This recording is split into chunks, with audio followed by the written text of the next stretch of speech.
Antonella Passani, I'm a social scientist and I'm a partner of the ChiC ecosystem, a research and consultancy SMEs based in Rome. The work done today at the Digital Social Innovation Manifesto workshop has been really useful and in some sense also illuminating. The working groups brought a very different point of view on the manifesto and give good example on how we can enrich it and enlarge it. The first things that comes to my mind that really surprised me is the attention that we have to put more on ethics. We gave somehow for granted some of the values that are part of the community, but in fact, if we want to explain and support and empower this community, we have to put our values up front and put it in writing in the manifesto. So ethics, for example, has to be mentioned more widely throughout the manifesto, together with fairness, inclusion, equality. And for sure the gender dimension of innovation has to be there. This is nice because almost all the partners of the ChiC project are women, so we cannot forget the gender issue, but in fact we didn't put it in the manifesto. And this is important because technology is not neutral, and if we want to develop new digital social innovation platform, we have to design them with the gender issues in mind, and also when talking about the need of spreading skills for the use and for the participation in the connected society, we have to keep in mind the gap that's still evident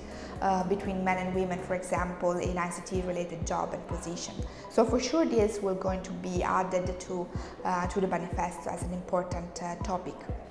We talked a lot about the skills needed for the Digital Social Innovation Manifesto to become a reality for all and for be very inclusive and build the next generation internet for all. And besides the technical skills that of course have to be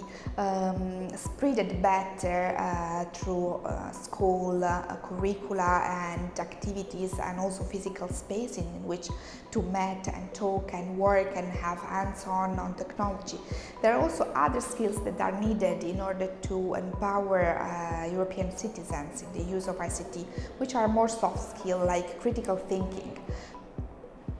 The emotions comes to the discussion, the role that we can make for empathy, for example, and for making an internet that support users in getting in touch with other users, also outside the online environment, but in the face-to-face environment and space, and also imagine technology and platform that push for action. So not a democracy of clicks or a participation made of I like it or I dislike it, but more tools that really move people from the online world to the physical space for meeting, for getting in touch together, to emotionate one each other and to make action for what they care about. So all of these are very important input for our discussion. And last but not least was mentioned the need to mention also the infrastructure, the technological infrastructure, and the topic of net neutrality, for example, which without which is impossible to think about digital social innovation at all, and also the need to at least mention other stakeholders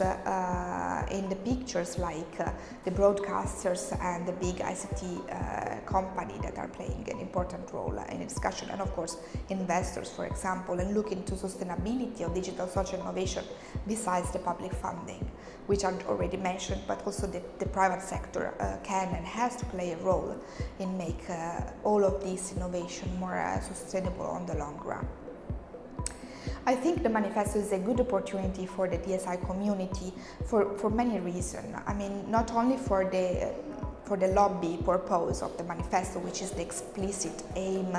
of these activities. We need to push for a recognition of the work done so far, and to push for a support and for a governance model that enable this experience to go on, to grow, to scale up, to multiply. There is really a lot a lot to be done in this section. There is a lot of potentiality and many organizations around Europe that are working in this direction. So the challenge to make social innovators and technological innovators to talk together and to create an hybrid space in which technology and social good goes hands by hands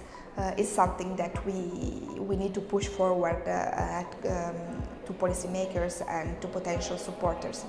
But besides this, I think this exercise is also very helpful as a self-reflexive